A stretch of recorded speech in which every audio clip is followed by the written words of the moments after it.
கடக ராசி, தனுசு லக்னம். ராசி அதிபதி சந்திரன், லக்னாதிபதி குரு. சந்திரன் 8ஆம் வீட்டில் ஆட்சியா இருக்கார். தனுசு லக்னமா இருக்கிறதுனால அவங்களுக்கு ஆன்மீக சிந்தனை அதிகமா இருக்கும், நேர்மையா இருப்பாங்க, நடுநிலையா இருப்பாங்க, பெருந்தன்மையா இருப்பாங்க, தர்ம சிந்தனை அதிகமா இருக்கும், மனிதர்களை மதிப்பாங்க, மனிதர்களுடைய உணர்வுக்கு முக்கியத்துவம் கொடுப்பாங்க. ஒரு விஷயம் செய்யணும்னு முடிவு பண்ணாங்கன்னா அதை செஞ்சு முடிக்கிற வரைக்கும் அதுல இருந்து டைவர்ட் ஆக மாட்டாங்க. இதெல்லாம் கேரக்டர். பட் ப்ராக்டிக்கலா அவங்களுடைய செயல்பாடுகள் எப்படி இருக்கும்னு பார்த்தோம்னா, அவங்களுக்கு ரொம்ப இலகுன மனசு. எந்த ஒரு விஷயத்தையுமே ரொம்ப சென்சிட்டிவா இருப்பாங்க, ரொம்ப உணர்ச்சி வசப்படுவாங்க. சின்ன விஷயத்துக்கு கூட அவங்க பெருசா ரியாக்ட் பண்ணுவாங்க. சின்னதா ஒரு நல்லது நடந்தா கூட பெருசா சந்தோஷப்படுவாங்க. சின்னதா ஒரு கெட்டது நடந்தா கூட ரொம்ப கஷ்டப்படுவாங்க. இரக்க குணம் ரொம்ப அதிகம். இவங்க நிறைய இறக்கப்படுறதுனால நிறைய விஷயம் அவங்க இழந்திருப்பாங்க. அதனால என்ன ஆயிடும்னா அவங்க ப்ரொடெக்டிவா இருக்கும்னு நினைப்பாங்க. எந்த ஒரு செயலை செஞ்சாலும் அதுல பாதுகாப்பு இருக்கான்றதை அதிகமா சிந்திப்பாங்க. நிறைய பேருக்கு இவங்க இந்த மாதிரி இருக்கும் பொழுது செல்ஃபிஷா இருக்கிற மாதிரி தெரியும். அதுக்காக இவங்களை செல்ஃபிஷ் நம்ம சொல்லிட முடியாது. இவங்க எந்த அளவுக்கு செல்ஃபிஷா இருந்தாலும் இவங்க எமோஷனலா ரொம்ப அட்டாச் ஆகிட்டாங்கன்னா அவங்களுக்காக என்ன வேணா செய்வாங்க. இறக்க குணம் ரொம்ப அதிகம்.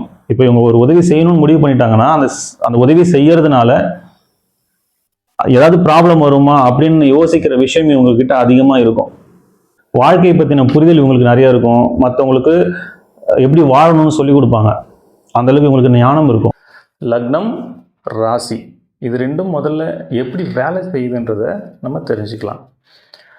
இப்போது ஒரு குழந்தை பிறக்குதுன்னு வச்சுக்கோங்களேன். அந்த நேரத்தில் சூரியனுடைய கதிர்வீச்சு எந்த ராசியின் மேலே விழுந்துச்சோ அது லக்னம். ஸோ அந்த லக்னத்தை வச்சு தான் மற்ற கிரகங்களின் தன்மைகளை நம்ம ஆராய்ச்சி பண்ண முடியும். அதே நேரத்தில் சந்திரன் எந்த ராசியின் மேலே இருக்காரோ அது ஜென்ம ராசி. இப்போ ஜென்ம லக்னத்தை வச்சு அந்த ஜாதகருடைய கேரக்டர் எப்படி இருக்கும், அவருடைய சிந்தனை எப்படி இருக்கும், அவருடைய லைஃப் ஸ்டைல் எப்படி இருக்கும், இந்த ஜென்மம் ஃபுல்லாக அவருடைய பலன்கள் என்ன, எந்தெந்த காலகட்டத்தில் எப்படி இருப்பார் அப்படின்றத ஜென்ம லக்னத்தின் மூலமாக நம்ம சொல்ல முடியும். இந்த ராசி எப்படி வேலை செய்யுது அப்படின்னா, கோள்கள் சுற்றிக்கிட்டே இருக்கு இல்லைங்களா. ஒரு கோளும் ஒரு காலகட்டத்தில் ஒரு இடத்துலேருந்து இன்னொரு இடத்துக்கு பயிற்சி ஆகுது. இப்படி பயிற்சி ஆகிட்டே இருக்கும் பொழுது ஒரு பலன் கிடைக்கும். ஒரே கிரகம் ஒரு வீட்டில் இருக்கும்போது ஒரு பலன் தரும், இன்னொரு வீட்டில் இருக்கும்பொழுது வேற ஒரு பலனை தரும். ஸோ இந்த கிரகங்கள் பயிற்சி ஆகும்போது கிடைக்கக்கூடிய பலன்களை சந்திரன் எங்கே இருக்காரோ அதை வச்சு நம்ம கால்குலேட் பண்ணுறோம். அதுதான் ராசி. ஸோ நீங்கள் பார்த்தீங்கன்னா ராசி பலன் தான் எங்கேயுமே சொல்லுவாங்க. ஏன் அப்படின்னா லக்னம்ன்றது ஃபிக்ஸ்டு. நீங்கள் பிறக்கும் பொழுது இந்த ஜென்மம் ஃபுல்லாக உங்களுக்கு என்ன பலன்றதை அங்கே ஃபிக்ஸ் பண்ணியாச்சு. அதே போல் நட்சத்திரமும் அதுக்கேற்ற மாதிரி பலன்கள் இருக்குது. தசாபுத்திகள் நடத்தக்கூடிய கிரகங்களுக்கு ஏற்ற பலன்களும் உங்களுக்கு இருக்குது. ஆனால் இந்த ராசி பலன் கோள்கள் மாறிக்கிட்டே இருக்கும் பொழுது ஒரு பலன் தர்றதுனால அது பலன் மாறிக்கிட்டே இருக்கும். அதனால் ராசி பலன் நம்ம சொல்கிற மாதிரி இருக்குது. லக்னம் அப்படின்றது ஒருத்தருடைய சிந்தனை, அவருடைய கேரக்டர் எப்படி இருக்கும் அப்படின்றத சொல்லக்கூடியது. இந்த ராசி அப்படின்றது தன்னுடைய செயல்பாடுகளை பற்றி சொல்லக்கூடியது. இப்போ உதாரணத்துக்கு ஒருத்தர் கன்னி லக்னத்தில் பிறந்திருக்காருன்னு வச்சுக்கோங்களேன். அந்த கன்னி லக்னத்துக்கு உண்டான அத்தனை குணங்களும் அவருக்கு இருக்கும். மேஷ ராசியில் பிறந்திருக்காருன்னு வச்சுக்கோங்களேன். மேஷ ராசிக்கு உண்டான அத்தனை செயல்களும் அவங்க செய்வாங்க. கன்னி லக்னத்துக்கு உண்டான சிந்தனைகள் இருக்கும், ஆனால் செயல்பாடு எல்லாமே மேஷ ராசிக்கு உண்டான செயல்பாடுகள் தான் அங்கே அதிகமாக இருக்கும். ஒரு பிரச்சனை அப்படின்னா அந்த பிரச்சனை எதனால் வந்துச்சு, அதை எப்படி சரி பண்ணலாம், அதை பேசியே சரி பண்ணக்கூடிய அந்த விஷயம் எல்லாமே கன்னி லக்னத்துக்கு இருக்கும். தன்னை நம்ம தப்பு பண்ணாமலே பழி சொல்லிட்டா கூட அவங்களுக்கு அதை புரிய வச்சு ஆப்போசிட் சைடு யோசிக்கிறது, நிதானமாக இருக்கிறது, இந்த விஷயம்லாம் அந்த கன்னி லக்னத்துக்கு இருக்கும். ஆனால் மேஷ ராசியை பொறுத்த வரைக்கும் என்னை எப்படி நீங்கள் என்னை தப்பு சொல்லலாம், அந்த கோபம் வந்துடும். அந்த கோபத்தோட அந்த தன்னுடைய உணர்வு வெளிப்படுத்தக்கூடிய அந்த தன்மை மேஷராசிக்கு இருக்கும். ஸோ மனசில் பார்த்தீங்கன்னா அவங்க நிதானமாக தான் இருப்பாங்க. நம்ம அவங்கள கேட்கணும், அவங்க சைடு நம்ம என்ன நியாயத்தை கேட்கணும், அவங்க சைடு யோசிக்கணும்லாம் இருக்கும். ஆனால் செயல்படும் பார்த்தா அந்த டைமில் டக்குன்னு கோவப்பட்டுருவாங்க. அப்புறமா யோசிப்பாங்க, நம்ம இந்த மாதிரி பேசியிருக்கக்கூடாது, நம்ம பொறுமையாக இருந்திருக்கணும். ஸோ இந்த டிஃப்ரென்ஸ் வர்றதுக்கு காரணம் லக்னமும் ராசியும் கிளாஷ் ஆகுது. இப்போது ஒருத்தரை நம்ம பார்க்குறோன்னா அவருடைய கேரக்டர் என்ன, அவருடைய அவர் என்ன சிந்திக்கிறார், அவர் மனசில் என்ன நினைக்கிறாரு அப்படின்றத நம்ம ஈஸியாக புரிஞ்சிக்க முடியாது. அவர் என்ன செயல் செய்கிறாரோ இதை வச்சு தான் அவரை நம்ம ஒரு கேரக்டர் நினச்சிக்குவோம். எப்போவுமே நம்ம செய்கிற செயல்களை நம்மளால் புரிஞ்சிக்க முடியாது. நம்முடைய சிந்தனைகளை நம்ம புரிஞ்சுக்குவோம், நம்ம என்ன நினைக்கிறோன்றது நமக்கு தெரியும். ஆனால் நம்ம என்ன செய்கிறோம், நம்முடைய செயல்பாடு எப்படி இருக்குது அப்படின்றத நம்மளால் அவ்வளோ சீக்கிரம் அனலைஸ் பண்ண முடியாது.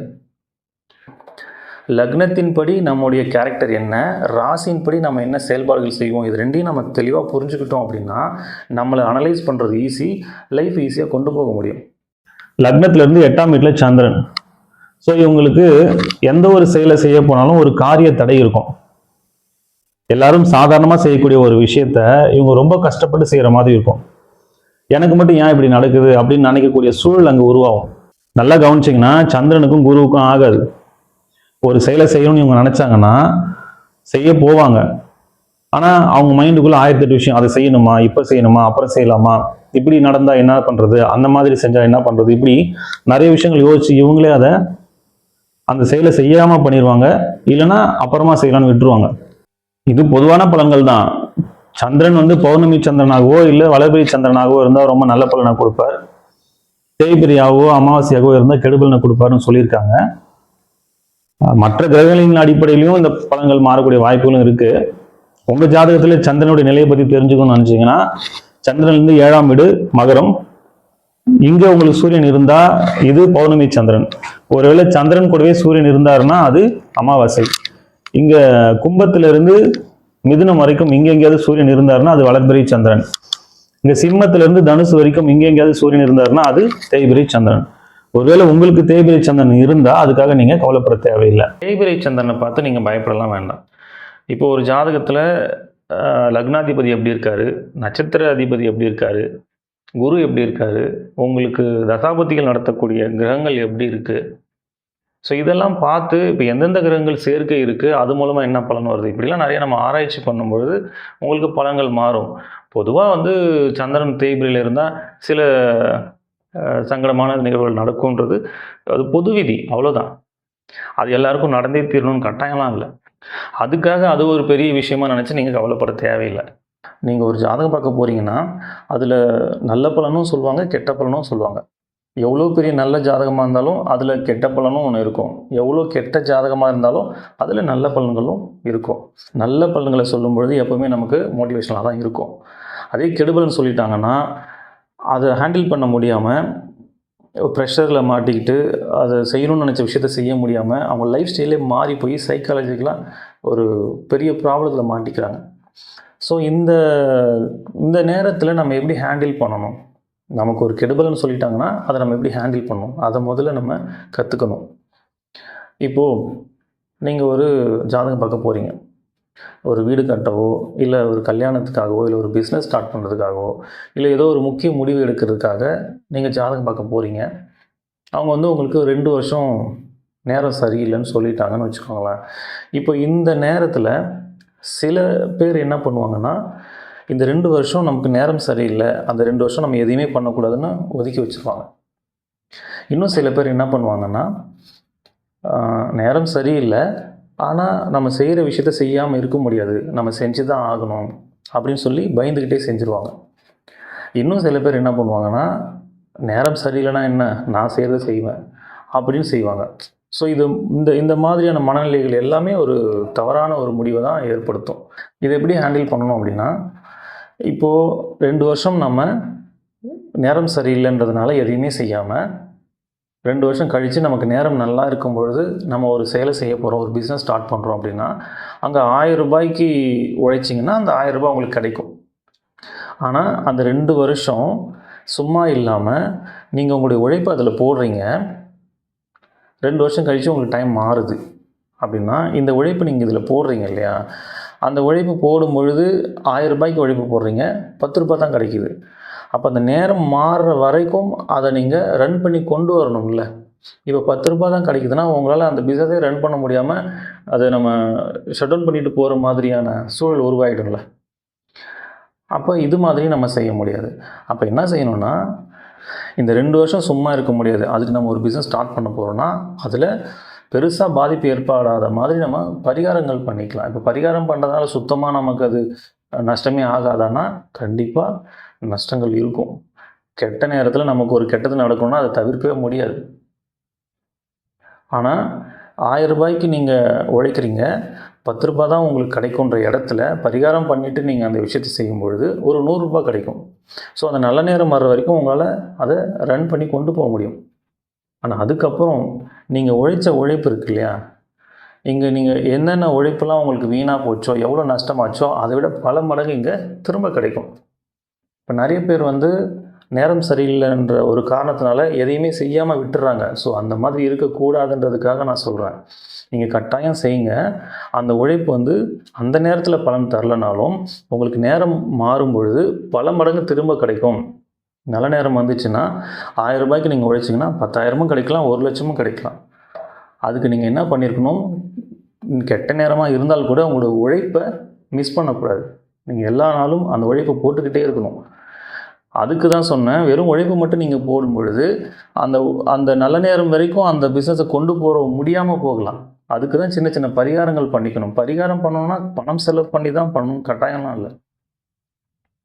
பணம் செலவு செய்யாமலே நிறைய பரிகாரங்கள் செய்ய முடியும். அது என்னன்றது நான் திரும்ப பின்னாடி சொல்கிறேன். ஸோ எவ்வளோ கெடுபலன்கள் நம்ம ஜாதகத்தில் இருந்தாலும் அதை சரி பண்ணுறதுக்கு ஆப்ஷன் ஒன்று இருக்குது. அதனால் நீங்கள் சந்திரன் தேய்பிரியாக இருக்கிறதுனால நமக்கு ஏதோ பெரிய பிரச்சனையாக இருக்குமோ அப்படின்னு பயப்பட வேணாம்.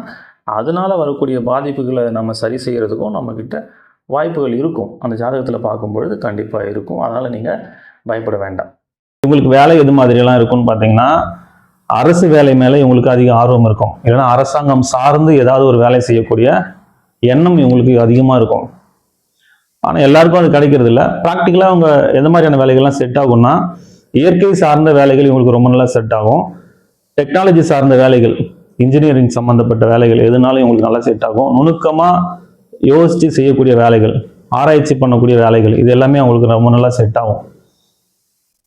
விவசாயம் பண்ணுறது, உணவு சார்ந்த வேலைகள், நீர் சார்ந்த தொழில், psychology, astrology, teacher, professor, catering, nurse, doctor, இந்த மாதிரியான வேலைகள் எல்லாமே இவங்களுக்கு சிறப்பாக இருக்கும். திருமண வாழ்க்கையை பொறுத்த வரைக்கும் இவங்களுக்கு ரொம்ப நல்லா இருக்கும். ஏன்னா 8ஆம் வீட்டில் சந்திரன் இருந்தால் கூட அவர் ஆட்சியாக இருக்கிறதுனால அவர் நல்ல பலன் தான் கொடுப்பாருன்னு ஒரு விதி இருக்குது. மற்ற கிரகங்களின் அடிப்படையிலையும் நம்ம பார்க்கும்பொழுது பலன்கள் எப்படி இருக்குன்னு கிளியராக சொல்ல முடியும். திருமண வாழ்க்கையை பொறுத்த வரைக்கும் இவங்க கொஞ்சம் சென்சிட்டிவாக தான் இருப்பாங்க, ரொம்ப பாசமாக இருப்பாங்க, கணவனோ மனைவி அவங்கள ரொம்ப நல்லா பார்த்துப்பாங்க. இது பொதுவான பலன்கள் தான். மற்ற கிரகங்கள் எப்படி இருக்கோ அதை பொறுத்து பலன்கள் மாறக்கூடிய வாய்ப்புகள் இருக்கும். உங்களுக்கு நிறைய பிரச்சனைகள் இருக்குன்னு நினைச்சீங்கன்னா நம்ம சொல்லக்கூடிய எளிமையான பரிகாரங்கள் வீட்டிலே செய்யக்கூடியதா நீங்களே செஞ்சுக்கோங்க. பரிகாரம் ஏன் சார் பண்ணணும்? பரிகாரம் பண்ணால் பிரச்சனை தீர்ந்துருமா? நிச்சயமாக தீராது. இப்போது நம்ம ஜாதகத்தில் இருக்கக்கூடிய நல்ல பலன்களை நம்ம அனுபவித்து தான் தீரணும். அதே போல் கெடு பலன்களையும் கட்டாயம் அனுபவிக்கணும். அதுக்கு தான் பிறந்திருக்கோம். அப்புறம் இதுக்கு பரிகாரம் பண்ணணும். பரிகாரம் பண்ணால் அந்த பிரச்சனையினால் ஏற்படக்கூடிய விளைவுகளை குறைக்க முடியும். அந்த பிரச்சனையை ஃபேஸ் பண்ண முடியும். அந்த பிரச்சனையை கடந்து போகிறதுக்கான வழிகள் நமக்கு கிடைக்கும். எப்போவுமே நம்ம பிரச்சனையை பார்த்து பயப்பட மாட்டோம். அந்த பிரச்சனையினால் ஏற்படக்கூடிய விளைவுகளை நினச்சி தான் நம்ம பயப்படுவோம். அந்த விளைவுகள் தான் நமக்கு சிரமத்தை கொடுக்கும். இப்போ உதாரணத்துக்கு, இப்போ இந்த உதாரணம் நான் நிறைய இடத்துல சொல்லியிருக்கேன், இருந்தாலும் எளிமையாக இருக்கிறதுனால நான் திரும்பவும் இதையே சொல்கிறேன். இப்போ நம்ம கீழே விழுந்துட்டோம் அப்படின்னா, கீழே விழுறோம் அப்படின்றது ஒரு பிரச்சனை தான். கீழே விழுந்தால் நமக்கு அடிபடாது, வலிக்காதுன்னா கீழே விழுறத நினச்சி நம்ம ஏன் பயப்பட போகிறோம்? இப்போ கீழே விழுறது ஒரு நிகழ்வு, ஒரு பிரச்சனைன்னு வச்சுக்கலாம். ஆனால் அதனுடைய விளைவு எப்படி இருக்கலாம்? ஒன்றுமே நடக்காமல் நம்ம எழுந்துடலாம், இல்லை கை காலில் முறிவு ஏற்படலாம், இல்லை 6 மாதம் படுத்து படுக்கையாக இருக்கலாம், இல்லை உயிர் போகிற அளவு கூட பாதிப்பு ஏற்படலாம். அப்போது கீழே விழுறது ஒரு பிரச்சனை, ஆனால் அதோடைய விளைவுகள் மாறிக்கிட்டே இருக்கு இல்லையா? இப்போ நம்ம பரிகாரம் பண்ணுறதுனால என்ன நடக்கும்னா, அந்த கீழே விழுற பிரச்சனையை நம்ம தவிர்க்க முடியாது, ஆனால் அதனால் ஏற்படக்கூடிய பாதிப்பை நம்ம குறைக்க முடியும். நம்ம ஜாதகத்தில் பிரச்சனைகளை ஏற்படுத்தக்கூடிய கிரகங்களை சாந்தப்படுத்தவும், அதனுடைய வீரியத்தை குறைக்கவும் நம்ம செய்யக்கூடிய செயல்கள் அனைத்துமே பரிகாரம் தான். சரி, இந்த பரிகாரம் பணம் செலவு பண்ணி தான் பண்ணணுமா? பரிகாரம் பல வழிகளை நம்ம செய்ய முடியும். பணம் செலவு பண்ணி செய்கிறது எவ்வளோ வழிகள் இருக்குது. பணம் செலவு பண்ணாமல் நான் செய்யக்கூடிய நமக்கு வழிகள் நிறையா இருக்குது. என்னால் பெருசாக பொருள் செலவு பண்ண முடியாது, ஆனால் பரிகாரம் பண்ணணும்னு நினைக்கிறவங்களுக்கு நான் சொல்லக்கூடிய விஷயங்கள்லாம் நீங்கள் தாராளமாக ஃபாலோ பண்ணலாம். இது எந்த ராசிக்கும் எந்த நட்சத்திரத்துக்கும் பர்டிகுலராக நம்ம சொல்லலை. பொதுவாக யார் வேணாலும் செய்யக்கூடிய எளிமையான பரிகாரங்கள். முதல்ல சூரியனுக்கு சமர்ப்பணம் செய்யணும். தினமும் காலையில் குளிச்சுட்டு மொட்டை மாடியில் போய் நின்று, இல்லை வீட்டுக்கு வெளியில் போய் நின்று சூரியனை பார்த்து கையில் தண்ணி அள்ளி இப்படி கீழே கொட்டுங்க. சூரியனை பார்த்து இப்படி கீழே கொட்டுங்க. சமர்ப்பணம் சொல்லி செய்யுங்க. ஒவ்வொரு பௌர்ணமி அன்னைக்கும் திருவண்ணாமலைக்கு கிரிவலம் போயிட்டு வாங்க. பௌர்ணமி அன்னைக்கு போகிறதுக்கு எனக்கு வாய்ப்பு இல்லை சார் அப்படின்னா, வளர்பிறை டைமில் ஏதோ ஒரு நாள் நீங்கள் போயிட்டு வரலாம். இல்லை அப்போவும் என்னால் முடியாது, எனக்கு எப்போ டைம் கிடைக்குன்னே தெரியல அப்படின்னா, அட்லீஸ்ட் திருவண்ணாமலைக்கு போயிட்டு வாங்க. என்னால் திருவண்ணாமலைக்கு போகிற அளவுக்கு எனக்கு சுச்சுவேஷன் இல்லை சார் அப்படின்னா, நீங்கள் எங்கே இருக்கீங்களோ அங்கேயே நீங்கள் மொட்டை மாடியிலேருந்து சந்திரனுடைய ஒளியில் உங்களால் எவ்வளோ நேரம் இருக்க முடியுமோ இருக்கலாம் பௌர்ணமி அன்னைக்கு. அடுத்தது நவகிரகங்களை சுற்றுங்க. இந்த நவகிரகங்கள் சனிக்கிழமையில் சுற்றுறது சிறப்பு. ஏன் சனிக்கிழமையில் சுற்றணும் அப்படின்னா, ஒவ்வொரு நாளும் சூரியன் உதிக்கிற நேரத்தில் எந்த கிரகங்களுடைய கதிர்வீச்சு பூமி மேலே படுதோ அந்த கிரகத்தினுடைய ஆதிக்கம் அந்த நாளில் இருக்கும். அப்படி தான் நம்முடைய வாரங்கள் இருக்கும். தமிழ் வாரங்கள் 7 நாள் வருது இல்லைங்களா? 7 நாளுமே ஒரு கிரகத்தின் ஆதிக்கம் அங்கே அதிகமாக இருக்கும். அதுபோல் சனி பகவானுடைய ஆதிக்கம் சனிக்கிழமைகளில் அதிகமாக இருக்கும். சனி கிரகத்திலேருந்து வரக்கூடிய கதிர்வீச்சுகள் மூலமாக நமக்கு பலன்கள் கிடைக்கும். பூமியிலேருந்து சனி கிரகம் ரொம்ப தொலைவில் இருக்கிறதுனால இடைப்பட்ட தூரத்தில் இருக்கக்கூடிய கிரகங்கள் அதனுடைய கதிர்வீச்சையும் அதனுடைய பலன்களையும் நம்ம பெறக்கூடிய வாய்ப்புகள் சனிக்கிழமைகளில் அதிகமாக இருக்கும். அதனால் சனிக்கிழமைகளில் நம்ம நவகிரகங்களை சுற்றி வரணும். நவகிரகங்களை சுற்றும் பொழுது ஒரு கிரகத்தின் பேரை சொல்லி போற்றி சொல்லி சுற்றிட்டு வாங்க. சூரிய பகவானை போற்றி, சந்திர பகவானை போற்றி, செவ்வாய் பகவானை போற்றி, புத பகவானை போற்றி, குரு பகவானை போற்றி, சுக்கிர பகவானை போற்றி, சனி பகவானை போற்றி 7 சுற்று கிளாக் வைஸ் சுற்றணும். எதிர் திசையில் 2 சுற்று சுற்றணும். ராகு பகவானை போற்றி, கேது பகவானை போற்றி. சனிக்கிழமைகளில் நவகிரகங்களை சுற்றிட்டு வாங்க. வயசானவங்களை நீங்கள் ரோட்டில் ஆதரவு இல்லாமல் இருக்கிற வயசானவங்களை பார்த்தீங்கன்னா அவங்களுக்கு சாப்பாடு வாங்கி கொடுங்க. அவங்கள பார்க்கணுன்றதுக்காகவே நீங்கள் சாப்பாடு வாங்கிட்டு போய் கொடுத்தீங்கன்னா இன்னும் சிறப்பு. அவங்களுக்கு செஞ்சால் நமக்கு புண்ணியம் நினச்சி தயவு செஞ்சு செய்யாதீங்க.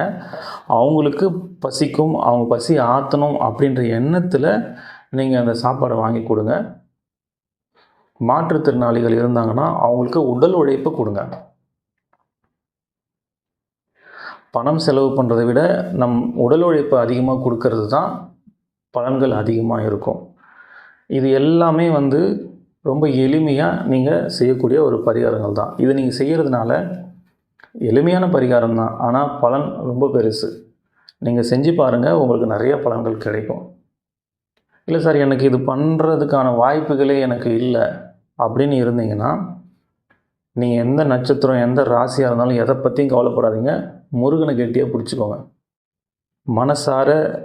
மனசார முருகனை வேண்டி குருவாய் வருவாய் அருள்வாய் குகனே இதையே திரும்ப திரும்ப சொல்லுங்கள்.